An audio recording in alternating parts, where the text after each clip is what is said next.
Nous sommes le vendredi 20 décembre et nous vous devons un grand merci pour votre générosité et votre confiance. Votre soutien est notre plus beau cadeau. Mais malheureusement, il n'est pas encore suffisant. Nous n'y sommes pas. TV Liberté ne vit que des dons de ses téléspectateurs. La chaîne n'appartient à aucun lobby, aucun parti, aucun milliardaire, aucun oligarque. Elle vous appartient. Pour qu'en 2020, TV Liberté poursuive son ascension et frappe plus fort. Aidez-nous maintenant et avant le 31 décembre. C'est ensemble que nous sommes solides.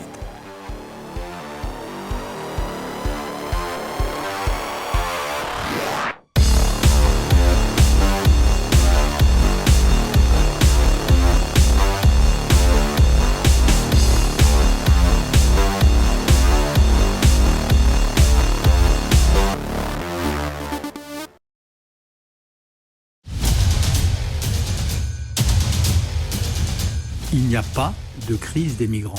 Le solde migratoire, comme disent les démographes ou les économistes, est nul.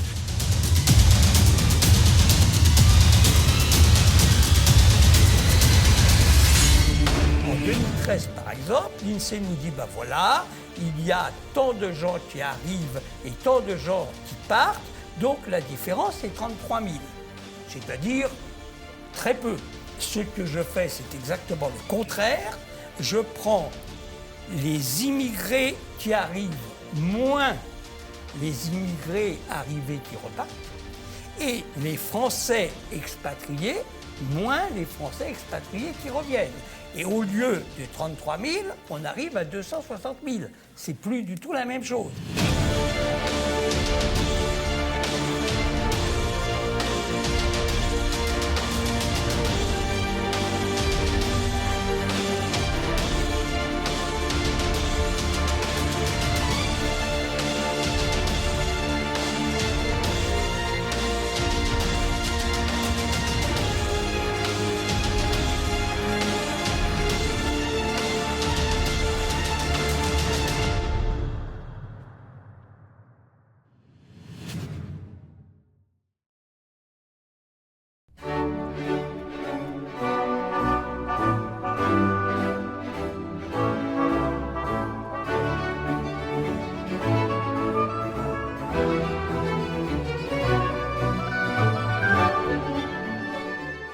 Il se dit partout que le président Macron Ier n'est pas de gauche. Il serait une sorte de centrifugeuse, centriste gaucho-compatible et droito-compatible. Soit. En revanche, il est incontestable et ne peut être contesté que sous son quinquennat, les délires de la repentance en tout genre prolifèrent. Ainsi, Macron Ier et son proche entourage nous ont appris que la colonisation de l'Algérie était un crime contre l'humanité, que les sorcières étaient au service de la cause des femmes et que la statuaire grecque était raciste. Soit. Il fallait donc se faire pardonner tous ces crimes innommables commis par la France, se faire pardonner notre lutte ignoble contre les sorcières protectrices des femmes et rétablir une statuaire non raciste en peignant en noir toutes les statues blanches. Soit.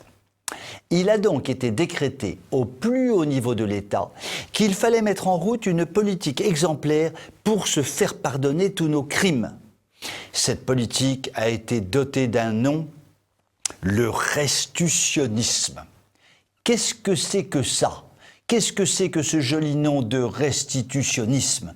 Il s'agit de restituer à un certain nombre de pays des œuvres d'art ou de témoignages historiques que la vilaine France leur aurait volées. Tout cela pour montrer au monde entier que nous faisons amende honorable, que nous sommes donc effectivement de bien méchants tortionnaires, esclavagistes exploiteurs, mais que nous essayons de faire des efforts pour se faire pardonner. Tout récemment, Édouard Philippe, il s'agit de notre Premier ministre, pour ceux qui ne le sauraient pas, vient de promettre de restituer au Sénégal une arme magnifique. Il s'agit d'un sabre, celui de El Hadj Omar, chef de guerre musulman qui s'était revendiqué calife et avait été battu par l'armée française en 1893 au cours d'une campagne magnifique menée par nos soldats magnifiques. Cette restitution ne peut que surprendre, pardon. En premier lieu, les historiens ne sont pas sûrs que le sabre en question soit celui d'Omar en question. En second lieu, qu'est-ce que cette idée de rendre l'arme d'un vaincu? Pour se valoriser auprès de qui? Pour se valoriser auprès de quoi? Circonstance aggravante, le sieur Omar, battu par nos armées, n'était quand même rien d'autre qu'un chef musulman esclavagiste de surcroît et promoteur du djihad. Dans le contexte actuel, lui reconnaître une dignité et une légitimité historique, cela semble légèrement risqué sur les bords, et les bords sont particulièrement larges. Des restitutions de ce genre, il y en a tout plein dans les cartons depuis le rapport des députés Sarre et Savoie, paru en octobre dernier et consacré aux restitutions d'œuvres d'art provenant des anciennes colonies françaises. Joie de la bien-pensance, extase de la bonne conscience. Pourtant, il n'est pas certain que nous rendions vraiment service aux pays d'Afrique en leur restituant des œuvres d'art que le monde entier pouvait venir contempler à Paris, mais qui plongeront peut-être dans l'anonymat lorsqu'elles seront restituées. Œuvres d'art que nous avions souvent découvertes, sorties de l'oubli, valorisées, étudiées, promues pendant des décennies. Pour tout cela, demandons pardon et encore pardon, et toujours pardon. Et demandons à Manu Ier de créer un nouveau concept, le pardonisme. Vous pouvez m'écrire si vous le voulez. À très bientôt.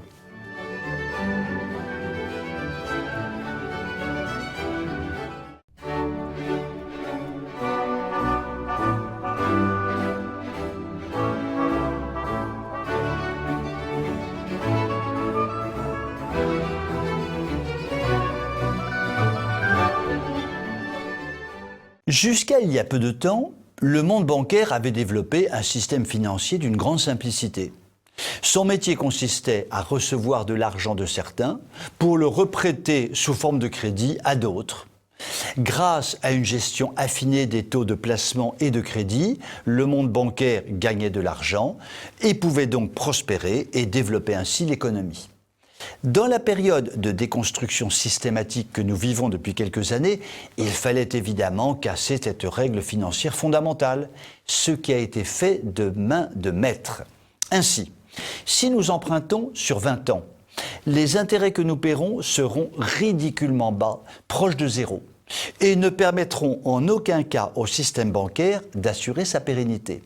À l'inverse, si les clients des banques déposent leur argent à la banque, ils risquent désormais de se faire taxer parce qu'ils prêtent de l'argent à la banque, aux fous. Et oui, une brèche a été ouverte récemment par une banque de Munich qui désormais perçoit un intérêt sur tous les dépôts de ses clients. Ces clients économisent, vont déposer leur argent dans cette banque et sont taxés pour cela. Il fallait tout de même y penser. Là, nous atteignons des sommets. La brèche étant ouverte, les banques anglo-saxonnes devraient suivre à plus ou moins brève échéance, suivies probablement à leur tour par les banques françaises. La situation est surréaliste. Les métiers traditionnels des banquiers, à savoir prêter de l'argent pour développer l'économie et gérer les flux financiers confiés par les déposants, ne fonctionnent plus.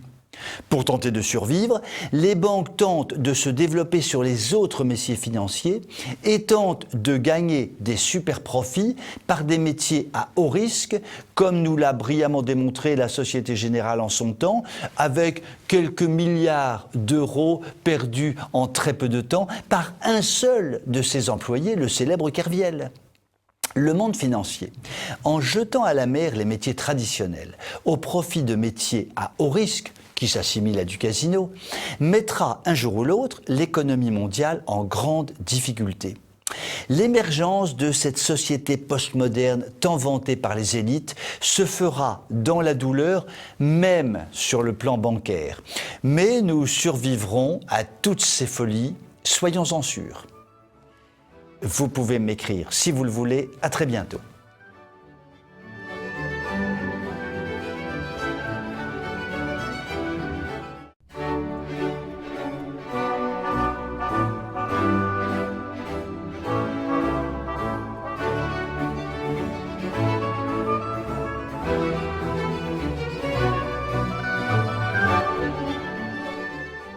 364 sièges pour Boris Johnson. Une fois de plus, le bon sens des électeurs s'est exprimé dans les urnes et a fait mentir les médias français qui nous avaient déjà prédit l'échec du référendum sur le Brexit, l'échec de l'élection de Donald Trump, le revers pour Viktor Orban en Hongrie ou la défaite des conservateurs en Pologne. Le Premier ministre britannique a donc remporté son pari qui était loin d'être gagné d'avance. Surmonter la mauvaise volonté abyssale d'un Parlement déconnecté des attentes des citoyens qui mettait depuis plusieurs mois un point d'honneur à refuser toute issue honorable à un dossier traînant depuis des années. Boris a obtenu, par cette victoire électorale écrasante, la majorité confortable qui lui faisait défaut pour mener à bien le Brexit. Il peut ainsi tenir sa promesse et faire prendre à son pays le chemin du départ de l'Union européenne avant la date fatidique du 31 janvier 2020. Il ferme donc la parenthèse pathétique des errements de ces derniers mois en montrant à l'Europe que le saint exercice d'une démocratie raisonnée, alliée à une profonde fierté nationale, donne des résultats tangibles sur le terrain. Les Britanniques connaissent trop bien leur histoire pour ne pas être capables de tels sursauts. Pour cela, nous leur pardonnerons donc Azincourt et Trafalgar. Les conservateurs bénéficient désormais d'une très confortable majorité absolue, ce qui représente leur plus belle victoire depuis l'ère Thatcher. La claque est d'une telle violence pour Jeremy Corbyn, le leader travailliste, que celui-ci a d'ores et déjà annoncé qu'il ne conduirait pas son parti aux prochaines élections. On le comprend. Ces options archaïques d'un socialisme venu d'un autre âge n'ont convaincu personne. Par ailleurs, il faut noter l'apport considérable de Nigel Farage à la victoire des conservateurs. Son parti ne remporte aucun siège parce que Farage avait choisi de ne présenter aucun candidat pour permettre aux conservateurs de gagner et d'aller au bout de leur engagement à quitter l'Union européenne. C'est le genre de sacrifice auquel nous ne sommes plus guère habitués, notamment en France, mais qui ne peut que forcer le respect. La presse française, fidèle à ses aspirations européistes, tente de tempérer la victoire électorale, sans appel de Johnson, en émettant des doutes sur la capacité à venir de celui-ci de négocier un accord commercial avec Bruxelles, ou en soulignant le bon score obtenu par les opposants au Brexit en Écosse. Nous savons qu'il est bien difficile à nos journalistes d'accepter le verdict des urnes quand il contrarie leurs options idéologiques. Pourtant, le spectacle affligeant de notre pays, embourbé dans une réforme mal ficelée dont personne ne veut, et porté par un président pour le moins problématique, devrait les inciter à davantage d'humilité. Le Royaume-Uni vient de nous montrer que l'avenir appartient à ceux qui savent se fixer un cap et s'y tiennent, sans se renier et sans renier les forces vives et les aspirations profondes de leur pays. Vous pouvez m'écrire si vous le voulez. À très bientôt.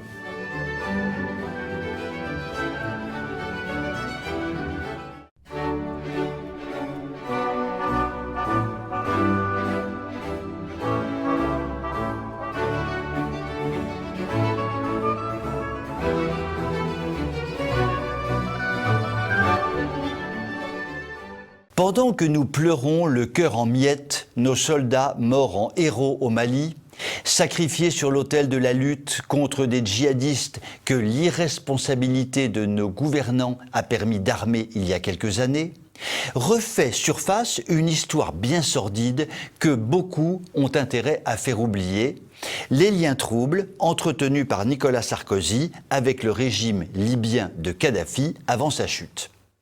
Mediapart révèle qu'un proche de l'ancien président de la République, un certain monsieur Gobert, a reçu en février 2006 près d'1 demi-million d'euros venus de Libye et versés sur un compte aux Bahamas. Le versement a été effectué par la société offshore Rosfield Limited, appartenant au célébrissime intermédiaire Ziad Takieddine. Une fois aux Bahamas, la somme a été réorientée dès le lendemain sur un compte tiers non identifié à ce jour. La société Rosfield est dans le viseur de l'affaire Sarkozy-Kadhafi depuis des années. La semaine précédant le fameux versement, elle venait d'être créditée de 3 millions d'euros par le Trésor public libyen. Manifestement, il semble donc que les fonds ne provenaient pas d'un tirage gagnant à l'euro-million. Naturellement, le fameux M. Gobert, ce proche de Nicolas Sarkozy, dont le compte logé aux Bahamas a été crédité en 2006 de près d'1 demi-million d'euros, se défend comme un beau diable et explique qu'il n'y a pas plus d'argent libyen sur son compte que de serpents à plumes dans les terres glacées du Groenland. Certes, peut-être. Mais avouons tout de même que se faire virer presque 1 demi-million d'euros par Takieddine aux Bahamas, ce n'est pas une opération fréquente pour le commun des mortels. Disons-le franchement, c'est un peu loulouche tout ça. Si on tire le fil de la pelote du feuilleton, nous découvrons que M. Gobert est à l'origine d'une rencontre entre Brice Hortefeux, un des hommes les plus en vue du cercle Sarkozy, et le fameux Takieddine. Mais tout cela n'est probablement qu'une coïncidence. Cela dit, comme nous le savons tous, la proximité entre Nicolas Sarkozy et Emmanuel Macron est grande. Il est donc assez vraisemblable que l'enquête piétine encore quelque temps. Allez, peut-être au moins jusqu'en 2022, et peut-être même au-delà. Vous pouvez m'écrire si vous le voulez. À très bientôt.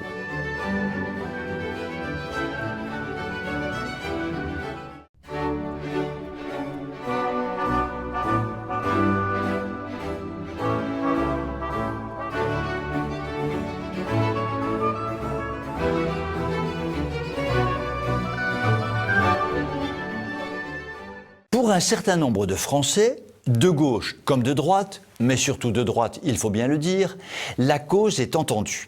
Jean-Michel Blanquer est un excellent ministre de l'Éducation nationale qui remet les petits écoliers dans le droit chemin à coups de bonne méthode, de culture et d'autorité. Et hommage suprême, il serait un ardent défenseur de la laïcité. Formidable, nous n'en demandions pas tant. Qu'en est-il exactement ? Évoquons rapidement le classement PISA, le problème du voile pour les accompagnatrices scolaires et la discrimination positive fortement poussée par le ministre. Commençons par le classement international PISA qui évalue les connaissances des élèves de 15 ans dans près de 80 pays. Eh bien, nous sommes à la 23e place. Notre éducation nationale, enviée par le monde entier il y a un siècle, s'écroule méthodiquement. Interrogé sur cet écroulement, notre Blanquer national indique grosso modo qu'il fait un travail de reconstruction gigantesque dont nous verrons les résultats en octobre de l'année 2743. Jean Michou, pour qui nous prends-tu ? Pour des crétins absolus ? Pour des arriérés mentaux ? Pour des sots produits d'un croisement de vaches et de cochons ? Enfin, la situation calamiteuse de l'éducation nationale peut être redressée en un rien de temps. Il suffit de revenir immédiatement aux méthodes qui ont fait l'efficacité et la gloire de l'éducation nationale française dans le passé. Alors que ton action consiste à prolonger la déconstruction menée par ton ministère, qui a cassé méthodiquement tous les outils permettant aux élèves et étudiants de développer leurs connaissances et leur intelligence. Ta réforme dévastatrice du bac en est la preuve, Jean Michou. Abordons maintenant le problème du voile des accompagnatrices scolaires. Jean-Michel Blanquer a été à l'origine d'un pompeux Conseil des sages de la laïcité, une vénérable institution qui ne fait à peu près rien, si ce n'est avoir publié un vade-mecum de la laïcité, Un document sûrement révolutionnaire et certainement très utile. En effet, à chaque fois que l'on demande à Blanquer de trancher sur une question épineuse de laïcité, la réponse est la même. Mesdames et messieurs, j'ai saisi le Conseil des sages qui remettra blablabla, blablabla, ses recommandations blablabla, blablabla, ses préconisations blablabla, blablabla. Tout cela a permis, par exemple, que soit enterré, lors du vote de la loi pour l'école de la confiance, tu parles Charles, l'amendement adopté au Sénat concernant le voile pour les accompagnants scolaires. Nous sommes ici en Macronie absolue, le fameux « en même temps ». L'on dit tout et le contraire de tout. Du coup, la question du voile pour les accompagnatrices de sortie scolaire n'est toujours pas réglée et pourrit l'atmosphère de nombreuses écoles. Et les Français sont persuadés d'avoir un ministre courageux. Tant mieux pour lui et tant pis pour nous. Troisième et dernier sujet, la discrimination positive dont notre ministre est le fou furieux promoteur. En gros, comme en maigre, la politique de Blanquer consiste à doter de moyens considérables les fameuses zones d'éducation prioritaire au détriment des moyens alloués au reste de la France. Cette politique est un pur scandale, car il faudra que l'on explique en quoi un élève d'un collège de la Seine-Saint-Denis mérite un traitement de faveur infiniment supérieur au fils d'un paysan du Larzac, dont l'établissement scolaire le plus proche peut être à 30 km de chez lui. La discrimination positive est à sens unique et défavorise grandement les populations de souche qui auraient grand besoin de se faire mieux accompagner. Le ministre reste sur sa trajectoire, tout pour les banlieues difficiles, rien pour le reste. C'est ce que l'on appelle de la discrimination tout court.